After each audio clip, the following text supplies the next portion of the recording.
وقت کیا ہے؟ وقت ایک ایسا بہتا ہوا دریا ہے جس کی لہروں میں ہماری زندگی کی کشتی سفر کرتی ہے، ایک ایسا پیمانہ جس کی زنجیروں میں ہم سب جکڑے ہوئے ہیں۔ لیکن کیا آپ کبھی سوچ سکتے ہیں کہ وقت کا یہ بہتا ہوا دریا کسی کے لیے ٹھہر بھی سکتا ہے؟ کیا صدیوں کا لمبا سفر ایک پلک جھپکتے میں طے کیا جا سکتا ہے؟ امیجن کیجئے کفر کے اندھیروں سے بھرا اس دور کا جہاں ایک ظالم بادشاہ کا زور چلتا تھا، ہوا میں شرک کی ایسی گھٹن تھی کہ انسان کو اپنے پیدا کرنے والے رب کا نام لینا بھی نصیب نہ تھا۔ اس کی سلطنت کا صرف ایک ہی قانون تھا، یا تو ہماری دیوی دیوتاؤں کے سامنے اپنے سر جھکا دو یا پھر اپنے سر قلم کرا دو۔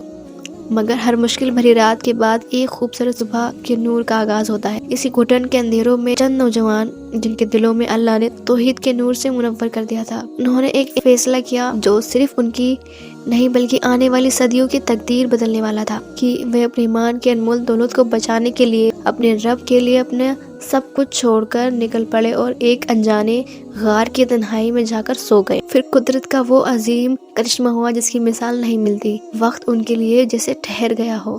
اللہ نے ان کو اپنی آغوش، اپنی رحمت میں ایسی نیند سلائی کہ جب ان کی آنکھ کھلی تو شہر بدل چکے تھے، لوگ بدل چکے تھے اور زمین پر لگ بھگ 309 سال کا عرصہ گزر چکا تھا۔ یہ کوئی افسانہ یا سائنس فکشن مووی کی سٹوری نہیں ہے، یہ ایک حقیقت ہے جسے خود پروردگار عالم نے قرآن کریم میں عجب یعنی ایک حیرت انگیز نشانی قرار دیا ہے۔ یہ وہ راز تھا جسے اللہ نے اپنے آخری نبی محمد صلی اللہ علیہ وسلم پر اس لیے فاش کیا تاکہ ان کی نبوت پر شک کرنے والے لوگ پر حجت تمام ہو جائے۔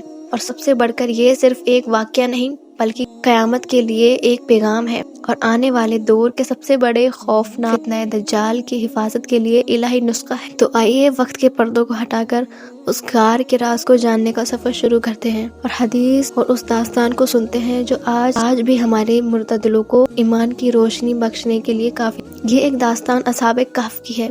یقیناً یہ ایک ایسی داستان ہے جسے سننے اور سنانے میں ایمان تازہ ہو جاتا ہے۔ ہم اصحاب کہف کی اس عظیم شان کہانی کو قرآن کریم سے صحیح حدیث کی روشنی میں تفصیل کرنے کی کوشش کریں گے۔ اللہ تعالیٰ نے قرآن کریم میں اس کہانی کو عجب یعنی حیرت انگیز کہا